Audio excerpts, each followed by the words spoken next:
నారా చంద్రబాబు నాయుడు గారు ఉంటే రాష్ట్రం అభివృద్ధి చెందిద్ది, పిల్లలు బాగుపడతారు. రాష్ట్రం అభివృద్ధి కావాలంటే నారా చంద్రబాబు నాయుడు గారు కావాలి. మీరుంటేనే సార్ పిల్లలకి బంగారు భవిష్యత్తు. లేదు సార్, నేనేదో అంత ఇదిగా చెప్పాను సార్. అప్పుడు వాళ్ళందరూ బావగారు అన్నగారు అంటే ఒకరికొకరు కలుపుకొని పోండి, మీ బిడ్డల భవిష్యత్తు బాగుంటుందంటే అందరూ కలిసి వెలిసి వచ్చారు సార్. వైసీపీ లేదు, జనసేన లేదు, టీడీపీ లేదు కదా, అందరూ చేత కలిసి పని చేయించాను సార్. నేను అడిగినా చెబుతారు సార్, 5 లక్షల మందిని అడిగినా చెబుతారు సార్ నా గురించి. 100 మంది కాదు, 200 మంది కాదు, 5 లక్షలు అని చెబుతున్నాను సార్. మన నాయకులు మొత్తానికి తెలుసు సార్, చుట్టుపట్టి చిన్న చిన్న నాయకులు మొత్తానికి తెలుసు సార్. నరసింహరావు, ఇక్కడ మీ గోరంట్ల అంటే ఏ గోరంట్ల? చిత్తూరు జిల్లా పత్తిపాడు నియోజకవర్గం గోరంట్ల సార్ మాది. పత్తిపాడు నియోజకవర్గం. ఓకే సార్, ఒకసారి కలుస్తాను నేను మళ్ళా. థ్యాంక్ యూ, చాలా సంతోషం. థ్యాంక్ యూ నరసింహారావు గారు. మరి మన స్వచ్ఛాంధ్రకి నాందికర్త, ఇదే దిశగా మన బంగారు భవిష్యత్తుకి పునాది వేస్తున్నటువంటి ముఖ్యమంత్రి శ్రీ నారా చంద్రబాబు నాయుడు గారి అమూల్య సందేశం. సహచర మంత్రివర్గ సభ్యులు గౌరవనీయులు నారాయణ గారు, సహచర మంత్రివర్గ సభ్యులు గౌరవనీయులు పార్సార్ది గారు, స్వచ్ఛాంధ్ర కార్పొరేషన్ చైర్మన్ పట్టాభిరామ్ గారు, pollution control board chairman Krishnaiah గారు, principal secretary Panchayati Raj and rural development Shashibhushan గారు, మున్సిపల్ అడ్మినిస్ట్రేషన్ శాఖ కార్యదర్శి సురేష్ కుమార్ గారు, ఈరోజు ఈ స్వచ్ఛాంధ్ర కార్యక్రమంలో భాగస్వాములైనటువంటి అందరికీ మనస్ఫూర్తిగా అభినందిస్తూ, ఇప్పుడే ఒక అవార్డీ తౌడు రాజు గారు, అతని డివోషన్ చూస్తే నాకు చాలా ఆనందం కలిగింది. ఆయన ఒకే మాట చెప్పాడు, తెల్లవారితో నిద్ర లేచి 6 గంటలకే వెళ్ళి ఏ ఆశయం కోసమైతే మనం మాట్లాడుతున్నామో ఆయనకు అప్పచెప్పిన అన్ని ఇండ్లు కూడా పొడి చెత్త, అదే మరి తడి చెత్త వేరువేరుగా చేసి డ్రమ్స్ ఇచ్చి ప్రాపర్గా ఎగ్జిక్యూట్ చేసిన పనిని గర్వంగా చెప్పగలుగుతున్నాడు. అది అతనికి ఉండే ఆ పని పట్ల భక్తిభావం. మళ్ళీ మధ్యాహ్నం తిరిగి వచ్చి అక్కడుండే మురికి కాలువలు కానీ ఆ ఏరియా మొత్తం పరిశుభ్రంగా పెట్టాడంటే ఇలాంటి వాళ్ళు నిజమైనటువంటి దేశభక్తులని చెప్పి నేను మీకు తెలియజేస్తున్నా. అతన్ని మనస్ఫూర్తిగా మీ అందరి తరపున అభినందిస్తున్నా. ఇంకొక పక్కన శ్రీమతి విజేత, ఆవిడ చేసిన పని మీరు చూస్తే ఒక కన్విక్షన్తో చెత్త నుంచి కాంపోస్ట్ తయారు చేసి ఆ కాంపోస్ట్ అంతా కూడా మళ్ళీ కూరగాయలు పండించి ఆవిడ తినడమే కాకుండా 10 మందికి ఇచ్చి ఒక ఆదర్శంగా పనిచేస్తూ 10 మందికి స్ఫూర్తినిచ్చిన వ్యక్తి విజేత గారు. ఆవిడని కూడా మేము అందరి తరపున మనస్ఫూర్తిగా అభినందిస్తున్నా. ఇప్పుడే కొల్లా నరసింహరావు గారు కూడా మాట్లాడారు. ఆయన అనుభవం చెప్పాడు. చాలా సంతోషం. ఇలాంటి వాళ్ళు ఇంకా ఉండబట్టే మళ్ళా ప్రజాస్వామ్యం గెలుస్తూ ఉంది, మన భవిష్యత్తు మళ్ళా ముందుకు పోయే పరిస్థితి వస్తుంది. అలాంటి వారిని కూడా మనస్ఫూర్తిగా ఇలాంటి వాళ్ళందరినీ చూసినప్పుడు ఒకరిద్దరు కాదు, మొన్న అందుకే చాలాసార్లు నేను మాట్లాడినప్పుడు చెప్పాను, మేము ఎన్డీఏ పోటీ చేస్తే 94% స్ట్రైక్ రేట్, అంటే 100కి 94 మందిని గెలిపించారు. నేను చాలాసార్లు రాజకీయాల్లో ఉన్నాను కానీ ఎప్పుడు కూడా ఇంత పెద్ద ఎత్తున గెలిపించలేదు. అంత పెద్ద ఎత్తున గెలిపించారంటే ఇలాంటి మంచి పనులు చేయడానికే మమ్మల్ని గెలిపించారని మరొక్కసారి ఆశిస్తున్నాను, ఆకాంక్షిస్తున్నాను. ఈరోజు ఇక్కడ అవార్డు గ్రహీతలు ఉన్నారు. 21 కేటగిరీ 75 అవార్డ్స్ ఇచ్చాం స్టేట్ లెవెల్లో. వీళ్ళు కాకుండా 1257 అవార్డ్స్ని జిల్లా స్థాయిలో ఇచ్చాం. వాళ్ళందరూ కూడా జిల్లా స్థాయిలో ఆన్లైన్లో ఉన్నారు. ఇక్కడుండే అవార్డు గ్రహీతలకి, అదే మరి రాష్ట్రంలో జిల్లాల్లో ఉండే 1257 మంది అవార్డు గ్రహీతలకు అందరికీ పేరు పేరున మనస్ఫూర్తిగా మరొక్కసారి అభినందనలు, కంగ్రాచులేషన్స్, వెల్ డన్. మీ అందరికీ మనస్ఫూర్తిగా శుభాకాంక్షలు తెలియజేస్తున్నా. స్వచ్ఛ సైనికులకి, నిస్వార్థ సేవకులకి, స్వర్ణాంధ్ర సారథులకి నా నమస్కారం. అవార్డు గ్రహీతలకు అందరికి కూడా మరొకసారి మనస్ఫూర్తిగా శుభాకాంక్షలు. జై జవాన్ జై కిసాన్ అని లాల్ బహదూర్ శాస్త్రి గారు అన్నారు. మనందరం కూడా కోట్ చేస్తున్నాం. జై విజ్ఞాన్ అని అటల్ బిహార్ వాజ్పేయి గారు నినదించారు. ఈరోజు ఈ వేదికపై నుంచి పిలిపిస్తున్న జై స్వచ్ఛ సేవక్. మీరందరూ కూడా గట్టిగా చెప్పాలి. ఇక్కడుండే వాళ్ళే కాకుండా రాష్ట్రంలో ఇంటికొక స్వచ్ఛ సేవకులు తయారు కావాలి. అదే నిజమైనటువంటి వారధి స్వర్ణాంధ్రప్రదేశ్కి అని చెప్పి తెలియజేసుకుంటున్నా. అందుకే నేను జై స్వచ్ఛ సేవక్ అంటే మీరు కూడా గట్టిగా జై స్వచ్ఛ సేవక్ అని గట్టిగా చెప్పాలి. జై స్వచ్ఛ సేవక్, జై స్వచ్ఛ సేవక్, జై స్వచ్ఛ సేవక్, జై జై స్వచ్ఛ సేవక్. మన ఇల్లు, మన వీధి, మన ఊరు, మన జిల్లా, మన రాష్ట్రం, ఇలా ఎక్కడైనా స్వచ్ఛత కోరుకునే ప్రతి ఒక్కరూ సేవకులే. పరిశుభ్రతకు నిత్యం శ్రమించే పారిశుద్ధ కార్మికులకు నిజమైన దేశభక్తులు. స్వచ్ఛతని గాంధీజీ దైవంతో పోల్చారు. ఆయన బోధనలన్నీ మనకు ఆదర్శనీయం.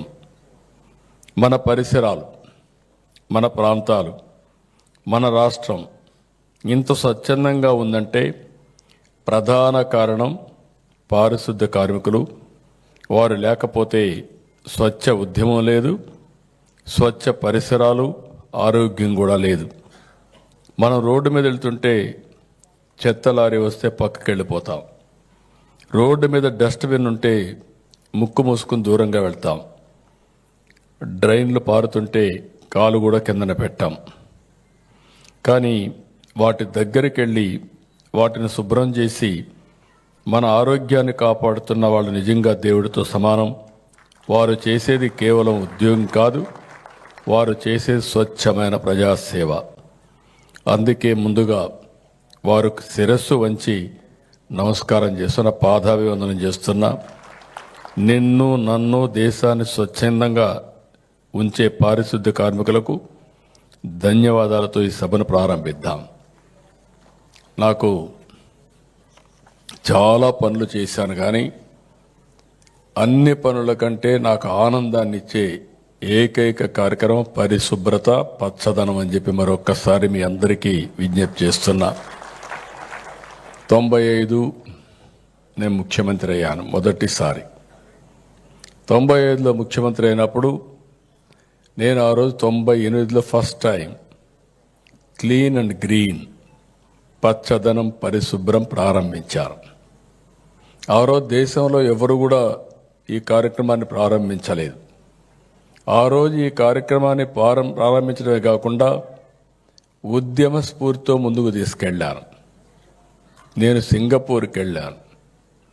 సింగపూర్లో ఆ రోజుల్లో వాళ్ళు ఏ విధంగా పరిశుభ్రంగా ఆ దేశాన్ని పెడతారని ఒక రాత్రంతా కూడా ఎట్లా క్లీన్ చేస్తున్నారు, క్లీన్ చేసిన చెత్తని ఏ విధంగా డిస్పోజ్ చేస్తున్నారు అన్నీ కూడా స్టడీ చేసి అవన్నీ మళ్ళీ నేను తిరిగి వచ్చి 2000లో నైట్ శానిటేషన్ మొదలుపెట్టాను. ఆ రోజుట్లో దేశంలో ఏ సిటీ కూడా ఉండేది కాదు.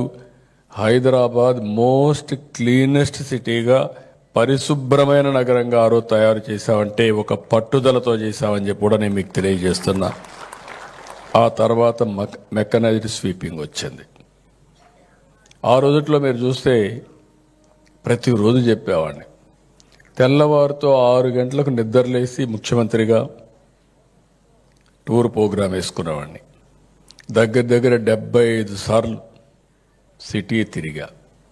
అందరు అధికారులు బస్సులో పెట్టుకొని ఆకస్మిక తనిఖీలకు వెళ్ళి ఎక్కడికక్కడ ప్రజా చైతన్యం తీసుకురావడం, అదే సమయంలో జవాబుదారితనంగా ఏం చేయాలో గైడ్ చేసుకుంటూ వచ్చాం.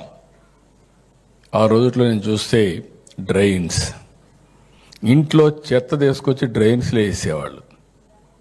ఆ డ్రైన్స్లో వేసిన చెత్త వల్ల ఎక్కడికక్కడ బ్లాక్ అయిపోయి వర్షాలు పడితే మొత్తం అంతా కూడా మురికి నీరు ఎండలేక వచ్చేటివి. అవి చూసినప్పుడు నేను కొన్ని దిక్కలైతే ఇప్పటికి కూడా జ్ఞాపకం, మెషలు కట్టించా చెత్త ఏనీయకుండా. అదే మాదిరిగా హైదరాబాద్లో ఆ రోజు పరిశుభ్రంగా ఉండాలంటే రోడ్లకి మార్జిన్స్ అన్నీ కూడా పెట్టి పెయింట్లు కూడా వేసి, నేను ఎక్కడికి పోయినా తిరిగి హైదరాబాద్కు వస్తే ఆ సిటీని చూసి నేను గర్వపడేవాడిని. ఆ విధంగా అభివృద్ధి చేశాం కాబట్టి హైదరాబాద్ ఈరోజు నెంబర్ 1 సిటీగా తయారైందని చెప్పి మీ అందరికీ తెలియజేస్తున్నా. ఇంకొక పక్కన నరేంద్ర మోడీ గారు స్వచ్ఛ భారత్ చేయాలి, దీనికి ఒక కమిటీ వేయాలి అని ఆలోచించారు. 2015 స్వచ్ఛ భారత్ రిపోర్ట్ ఇమ్మని, ఏ విధంగా ఉండాలి, ఏ విధంగా ఉంటే దీన్ని మనం ముందుకు తీసుకుపోగలుగుతాం అని ఒక 10 మంది ముఖ్యమంత్రులతో అధికార యంత్రాంగంతో ఒక కమిటీ వేసి, అది నేను అధ్యక్షుడిగా మొత్తం అధ్యయనం చేశాం. భారతదేశంలో ఎట్లుంది, ప్రపంచ దేశాలు ఏ విధంగా ముందుకు పోతున్నాయి, ఏ విధంగా వేస్ట్ టు ఎనర్జీ కానీ అనేక రకాలుగా ఏ విధంగా డిస్పోజ్ చేస్తున్నారు అన్నీ అధ్యయనం చేసి, దీనికి సెస్ కూడా, అంటే మామూలుగా పెట్రోల్ ఇటుపైన కొంత సెస్ చేసి ఆ డబ్బులు కేటాయించి ఈ అన్ని రాష్ట్రాలకు డబ్బులు ఇచ్చి పంచాయతీ నుంచి దేశ స్థాయి వరకు ప్రతి సంవత్సరం అవార్డ్స్ ఇవ్వాలి, స్ఫూర్తినివ్వాలని రిపోర్ట్ ఇచ్చాం. ఆ రిపోర్ట్ భాగంగానే ప్రధానమంత్రి గారు ఆ రోజు స్వచ్ఛ భారత్ అనే ఒక ఆర్గనైజేషన్ డిపార్ట్మెంట్ పెట్టి నిధులు కూడా ఇస్తున్నారు. కానీ 2019లో ఓడిపోతే ఇక్కడ ప్రభుత్వం అస్సలు ఏదీ పట్టించుకోకుండా వదిలిపెట్టేసే పరిస్థితి వచ్చింది.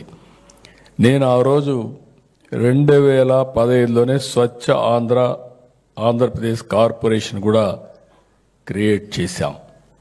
ఆ కార్పొరేషనే ఈరోజు వండర్ఫుల్ వర్క్ చేస్తూ ఉంది. వారిని కూడా మనస్ఫూర్తిగా అభినందిస్తున్నా. ఈరోజు ఆ కార్పొరేషన్ ద్వారా ఇవన్నీ పనులు చేస్తున్నాం. ఇటీవల మీరు ఒకసారి చూస్తే ఒక వినూత్నమైన కార్యక్రమం స్టూడెంట్స్ అంతా పెట్టారు. అది మీరు చూసినప్పుడు గ్రీన్ పాస్పోర్ట్ ఇంట్రడ్యూస్ చేసి ప్రతి ఒక్క స్టూడెంట్ కూడా ఇన్ని నెంబర్ ఆఫ్ చెట్లు పెట్టాలి, ఆ చెట్లు పెట్టి ఆ వాతావరణంలో వీళ్ళు కూడా మమేకమయ్యి భవిష్యత్తులో నేను పెట్టిన చెట్టు ఇప్పుడు కూడా బాగుందని గుర్తుపెట్టుకునే విధంగా గ్రీన్ పాస్పోర్ట్ కూడా క్రియేట్ చేశాం.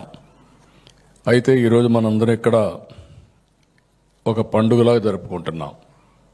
నేను చాలా మీటింగ్లకు వెళ్తున్నాను, ఎన్నో పబ్లిక్ మీటింగ్లు అడ్రస్ చేస్తాం, లక్షల కొద్ది జనాభాతో అడ్రస్ చేస్తాం.